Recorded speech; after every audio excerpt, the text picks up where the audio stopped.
Now, Senior Wealth Advisor Leslie McCormick of the Farwell Group, author of the book Bank on Yourself, Why Every Woman Should Plan to Be Financially Single Even If She's Not, joins us. So good morning, Leslie. Good morning, Marilyn. What do you have for us today? Today, I'd like to talk about Friendsgiving. We make a practice of, when the time is right, checking in with our clients who are widowed and are at the point in their journey where they're starting to look forward. While everyone's time frame is different, this conversation typically occurs about a year and a half or so after they became a widow. We ask for feedback on how we've helped them so far, what they found helpful, what we could do better, anything we could have done but didn't do. We also ask more generally what has helped them get to where they are. We know that finances are just one part of the journey, and we're interested and curious about what other areas, what maybe interests, activities, relationships, work, books, podcasts, those sorts of things that widows have found helpful to them as they go through this exceptionally difficult time. I recently was having this conversation with Gail, and for her, she found that from our team, the combination of having had the reassurance that financially she'd have enough income and overall doing just what absolutely had to be done was really helpful. She didn't think she would have been able to handle any more than just those essentials. But what she told me next was really interesting.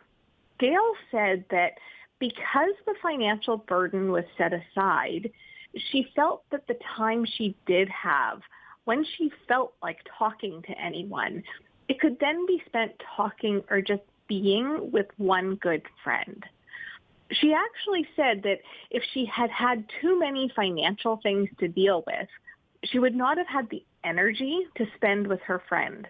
And yet that time with her friend was the most valuable thing that helped her get to where she is today. Many times, little was said when they spent time together and it was spent in companionable silence. Her friend would go with her to walk the dog, and eventually Gail got to the point where she was happy to go to the local pool for lane swim. This time with her friend was really valuable. Eventually, Gail felt able to reconnect with other friends and family. Again, small numbers, and given the time we're in, more phone calls and video visits than in-person ones. We find with people going through life transitions, connectivity is really very important.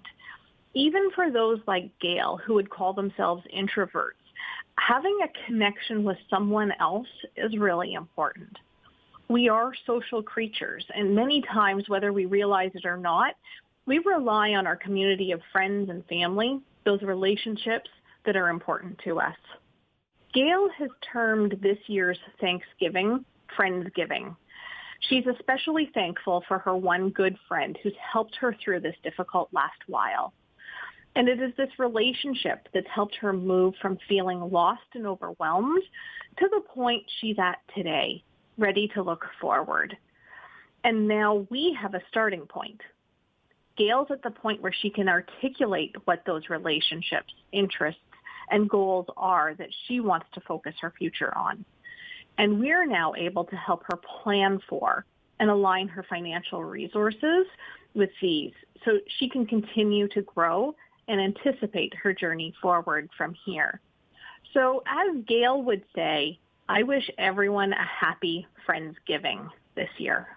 Well, it's interesting. That chain of human connection for Thanksgiving is so meaningful to Gail, and I think it's so meaningful to everyone, and it's something that we all can do. So thank you for sharing Gail's story. Now, there are many people, and I'm sure widows, who would be interested in talking to you and learning how to have confidence and take charge of their money when they're ready. So how do we reach you? You can reach Darren and I at 416-863-7501. 416-863-7501. The Farwell Group is there for everyone, but especially for widows who need counseling or want counseling so that they can have peace of mind. Leslie, thank you for joining us this Thanksgiving weekend, and I look forward to learning more from Darren and you and your team next week. Thank you, Marilyn, and happy Thanksgiving to you as well. Happy Thanksgiving to you too.